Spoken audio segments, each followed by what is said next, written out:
All right, everybody. Welcome into the Go 24/7 podcast. I'm Glen West, senior writer here at the site, and I'm joined today by a very special guest, Mike Rodak of Bama 24/7. Mike, thanks so much for hopping on, man. I can't imagine that it's too much crazier over in Tuscaloosa than it is here in Baton Rouge after the last 10 days we've gone through. How are things over there on your end? Pretty quiet.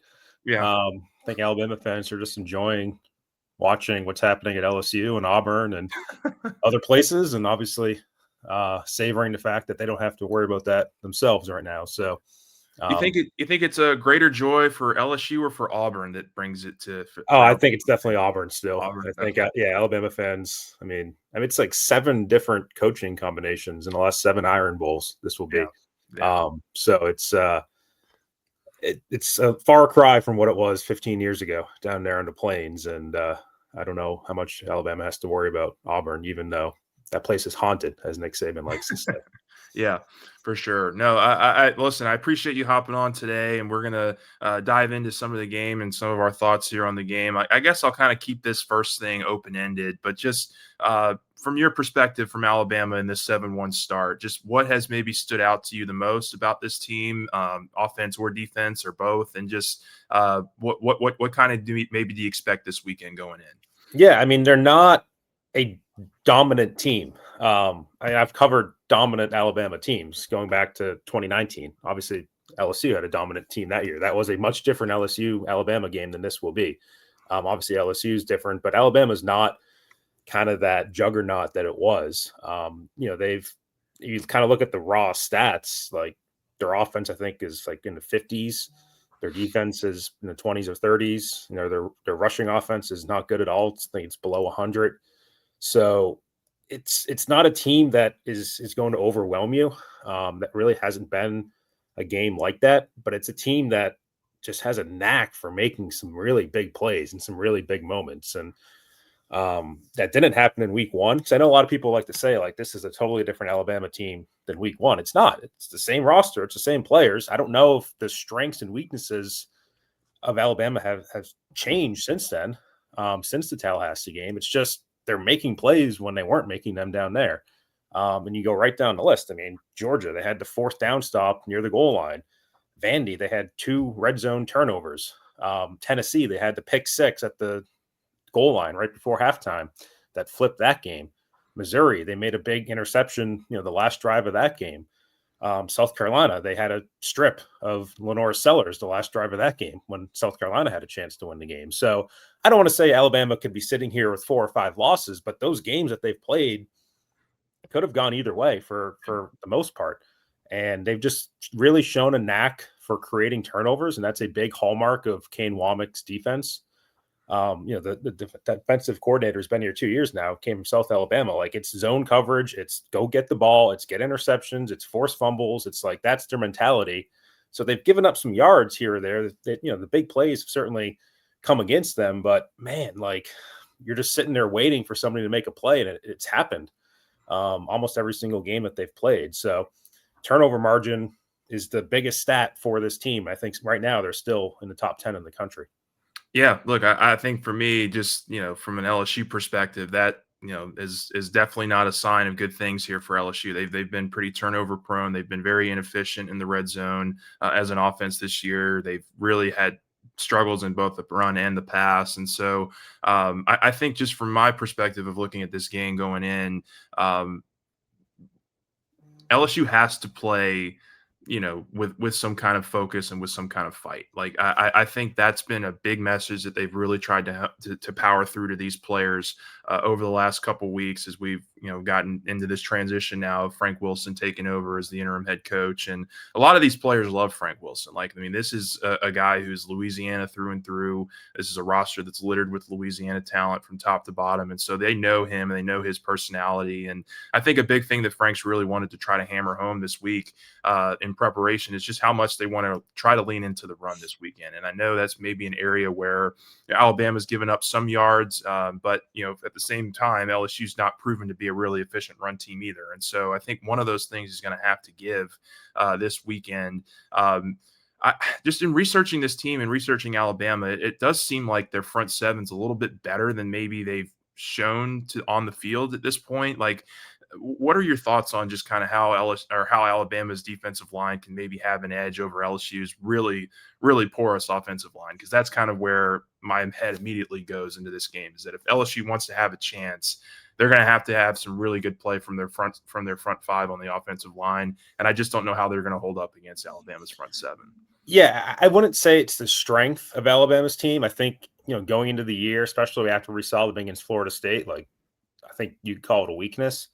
They were missing Tim Keenan in that game, who's their fifth-year defensive tackle, kind of the spiritual leader of the team in terms of like the locker room. He's always the guy who's giving the speech, right before the game, but also on the field, he's 300 plus pounds. Like, he's a really good player. So, that obviously played a role in the Florida State loss. But even with him back, the defensive line has not always been disruptive. I think they've been better than what they showed early on, but it's still not a group that, again, not to compare everything to the past here, but like it's not what we're used to in the Saban years of like Saban era, Keenan Williams and Jonathan Allen and Will Anderson coming off the edge. Like, that's not what this is.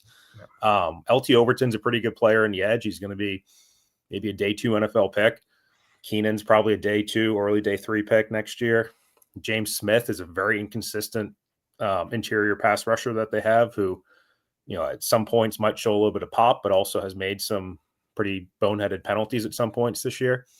And then there's not a whole lot of depth that's made a lot of plays, to be honest, this year. So the defensive line it's not necessarily the strength of this team. I think they have gotten some better play off the edge in terms of their outside linebacker, Yanze Pierre, who's come in these last couple of weeks because they've had a couple injuries at that spot. They started with Quay Rusaw and Jamarian Latham, and both of those guys are down.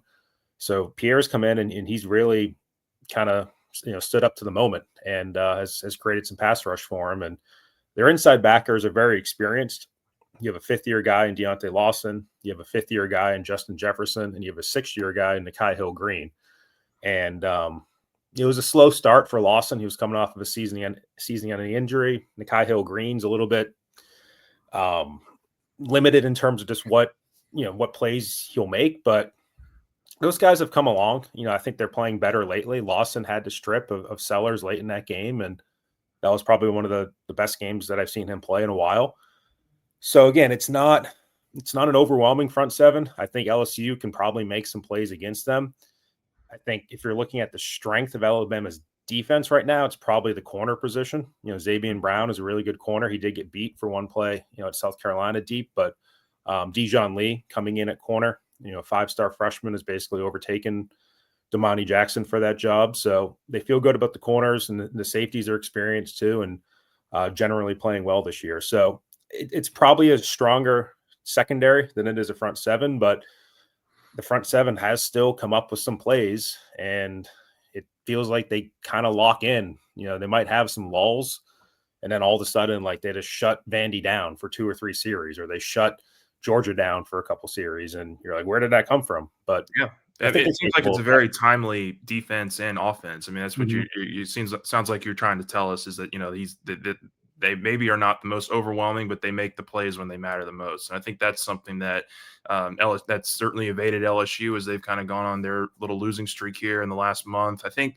for me, like the thing that I really want LSU fans to understand, and what I think is going to be a huge key in this game, is Frank Wilson and these guys, they want to set the run up to set up the pass. They want to start the run off fast to set up the pass, because they understand, like, I know you probably haven't watched the previous 2 LSU games, but Garrett Nussmeier has just been getting killed in the backfield when he's going back to pass. And it's one of those very concerning areas for me, is if you can't get the run game going and you can't establish, pull Alabama back a little bit from sending, 3 or 4 guys and dropping 8 or 7, whatever it is, there's really going to be no avenue, I think, for LSU to move the ball offensively. And they have some really talented running backs. Like Harlan Berry is a 5-star freshman they just got, who's really come along here over the last couple weeks.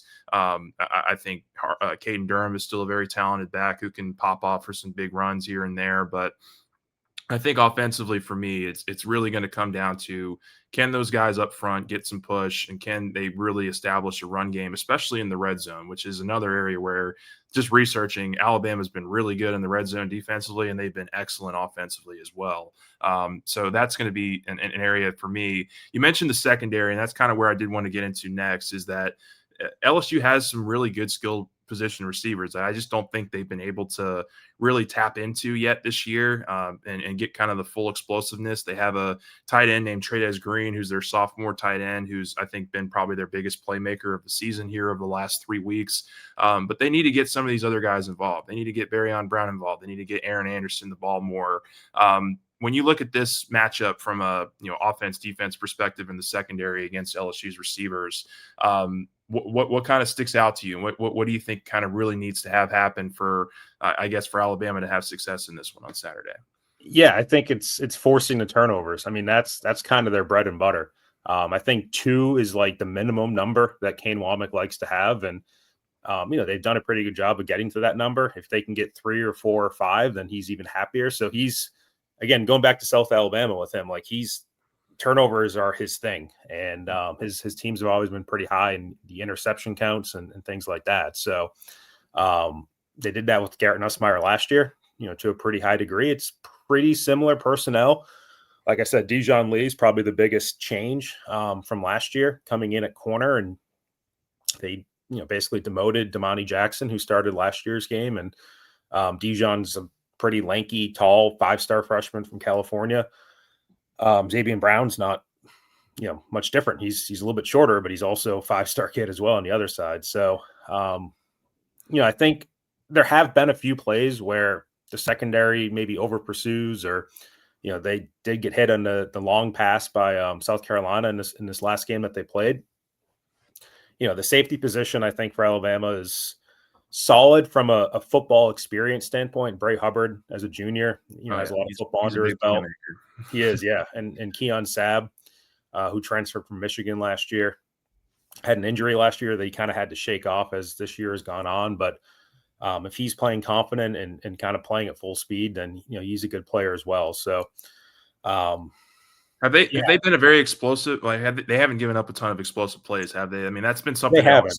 LSU's offense just has not been able to create that at all in the vertical passing game. So that also kind of maybe fits into a strength of theirs. Right. I was looking up the numbers in that this morning. I think LSU has 30 plays of 20 yards or more this year, which is, I think, 106th in the country. And look, I'd bet half of those are passes that are thrown within 5 or 10 yards, and it's just the receivers going to make the play. Like, they do not get vertical in this offense this year.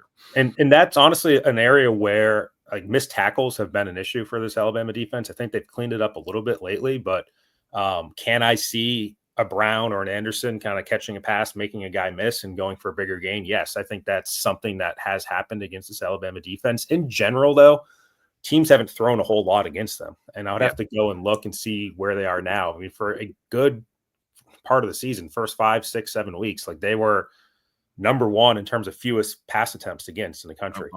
Part of that is probably because teams were running against them and they knew they could run. I think part of that's just the opposing quarterbacks that they faced. Like, they had Wisconsin earlier in the year, and that's a garbage disposal of a position right now for them. Obviously, Tommy Castellanos doesn't really throw a whole lot, so they didn't really play a passing first offense until later on. This is probably, at least statistically, one of the heavier pass offenses that they'll see. Obviously, like you said, there's a different mentality now, so they just haven't been tested a whole lot in terms of the raw numbers. So I think that's playing into some of what you see from a pass defense standpoint. Good. I do kind of want to shift things over to the other side of the ball here, with Alabama's offense against LSU's defense. I think, look, Alabama's offense is extremely efficient when it comes to pass. I mean, I've been super impressed with what Ty Simpson and his development has looked like, especially really he played a little bit last year, but this is really kind of his first full year starting as a quarterback. And I think for me, like, when you look at Garrett Nussmeier last year and you look at Garrett Nussmeier this year, I think there's been some drop off there in terms of just analyzing and processing and being the most effective, efficient version of yourself as a quarterback. So for Simpson to do that in year one, I find probably the most admirable trait of his. I don't know if that's what your opinion is too, but just like the passing offense against LSU's secondary, I think is the matchup that I immediately go to, because LSU's got some really good cornerbacks. Mansur Delane is a guy who could easily be a first-round pick next year. DJ Pickett's a really talented 5-star freshman who's played a lot. PJ Woodland's been a playmaking corner. And then they got a couple safeties, AJ Halsey and Tamarcus Cooley, who are big-time playmakers as well. But look, Alabama is one of the most explosive 1-2 punches, I think, in the country with Brian Williams and Jeremy Bernard. Just when you look at this matchup in particular with Alabama passing offense against LSU's secondary, what kind of sticks out to you about that? Yeah, there's a lot of potential on Alabama's end, and there has been all year. It still doesn't feel like they've hit their ceiling as far as what they could be as a passing offense. I think there's different reasons for that. Ryan Williams has not been consistent as a pass catcher. His drop number is still pretty high, top 5 in the country in terms of drops. So that's been an issue. Just you get a great game out of him, and then he kind of fades, and you get a good game, and he kind of fades. So the more consistent number one receiver on this team is definitely Jeremy Bernard, and they've tried to use him in all different ways out of the backfield and a lot of these jet sweeps and things like that. So I would expect a lot of that. And then really the two key players that they're getting back who they didn't have against South Carolina, Isaiah Horton got hurt in that game early, didn't really play. And then Latsier Brooks, the freshman receiver, didn't play in that game at all. If you have all four of those guys, it's very hard to stop all four of them schematically, right? And Brooks is very explosive, kind of a Jalen Waddle type quality to them. They both wear 17. They're a little bit on the shorter side, and they kind of look alike, but they play alike too. So, there's some potential there with Latsier Brooks, the freshman, kind of a great find too, a 3-star kid from New Jersey who's really come through for him. And then Horton's kind of the opposite. He's 6'4". He's more of a red zone target. He has 7 touchdowns, I think, this season already. So they have some different guys at receiver. Ty does a great job of finding all of them when he needs to. With that said, the South Carolina game was, I'd say, his second worst game of the year, behind Florida State. And he was not accurate for a good part of that game. He missed an open Jeremy Bernard over the middle of the field. The deep ball has been kind of that missing link. I feel like if they start hitting a couple of those, that's when this offense really feels like it's hitting its stride. He's 1 of 10 on passes of 30 air yards or more this year. So definitely some room for growth there. And then the pass protection has not always been great either. There was, I think, 4 sacks in the Vandy game, 4 sacks in the Missouri game. They've given up a strip sack the last 3 games. Their offensive line, they've been rotating 9 different guys. So again, it's on paper, a ton of potential. They've had some games where you see it, but it just hasn't always been there. And I can see this being a game where LSU is a good enough defense where they can start to affect Ty against some more. And the better defenses Alabama is seeing are over the back half of the season. So I think Ty still has something to prove here. Yeah, for sure. I think for me, when I look at LSU's defense, like by far their biggest weakness has been stopping mobile quarterbacks and mobile offenses. I know Simpson, I was looking at some of his stats. He can run. Like I think he's got close to 200 yards rushing, which is like rushes gained without the sack yards, which is I think would be second on the team behind Jam Miller. But from his perspective, from a mobility standpoint, like how is he doesn't, I don't think he probably compares to a guy like Marcel Reed or Diego Pavia. Like those guys are really big time improvisational guys and do a really good job of extending plays. But he seems like a guy that can maneuver in the pocket and kind of keep plays alive. Is that something that, you think could be effective for Alabama's offense on Saturday? Yeah, I think it's finding the right balance for him has always been the key part of it, because obviously as a 5-star high school player in Tennessee, I think he loved to run and loved to make plays with his feet.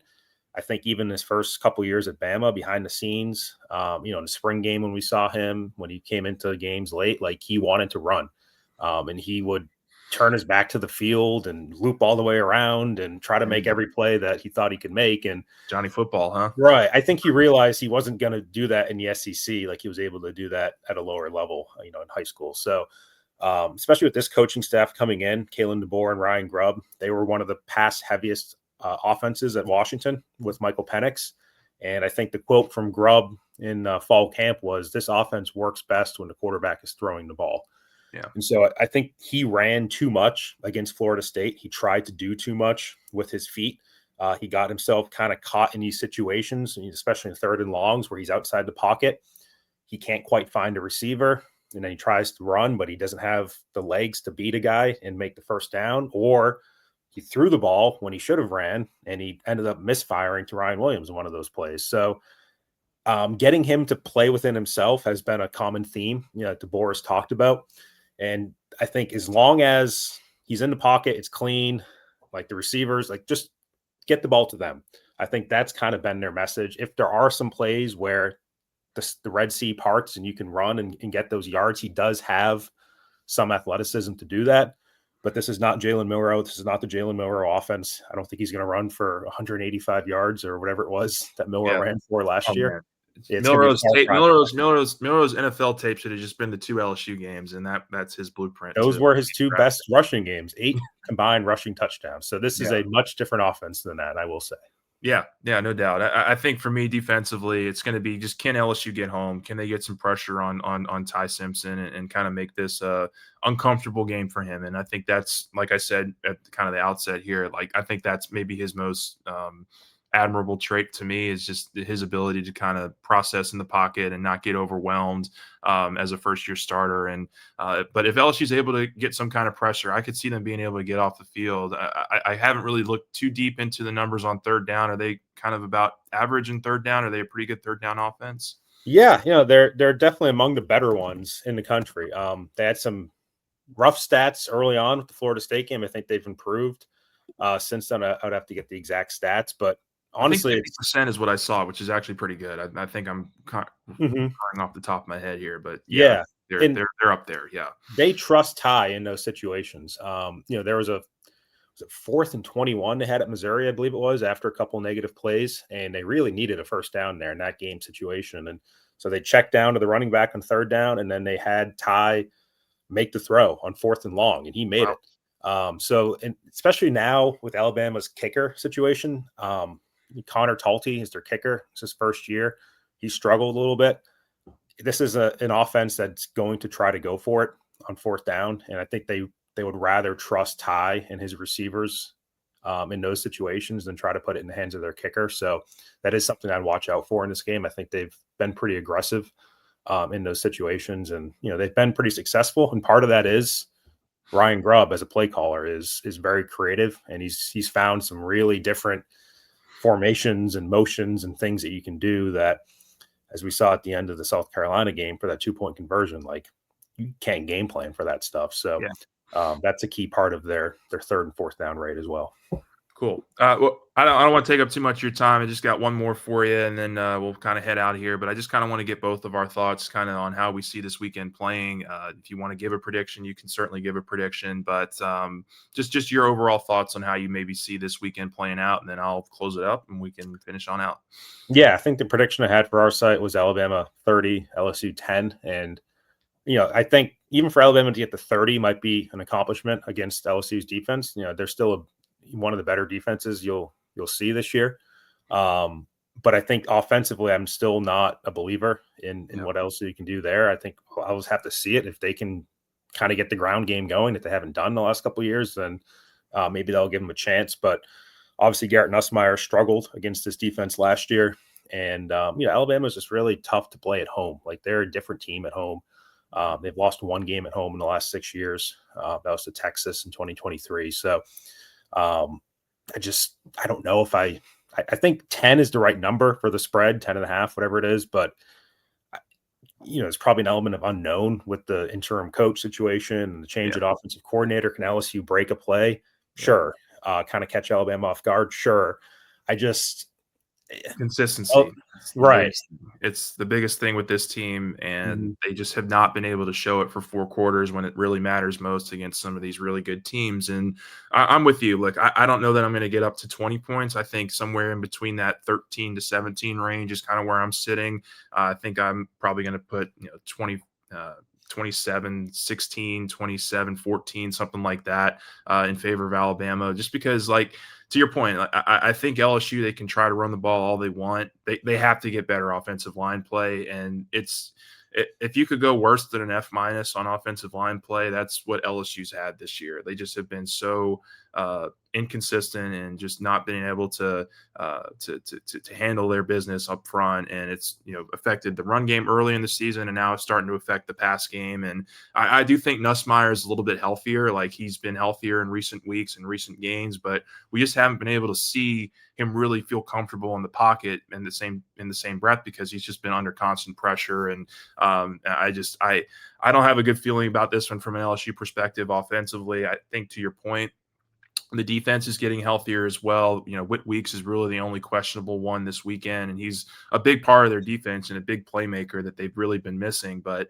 I think against Ty Simpson and an offense that maybe is not going to be as run heavy, they should be able to find some success in getting off the field. But I think Simpson's just a really good quarterback. I think, I don't know what the Heisman odds are on him right now, but if he has a really strong month in November, I wouldn't be a bit surprised if he's at least has a seat in New York by year's end. And so I think those are a couple thoughts there on what I think is going to happen injury wise. What does Alabama look like, I guess, coming off this bye week, in your opinion? They're relatively healthy, which last year they had, I think, 3 defensive players go down for the season in the second half. So right now, they are down those 2 linebackers, Quay Rusaw and Jamarian Latham. They're down a defensive tackle and Jeremiah Beeman, who's probably their 3rd defensive tackle.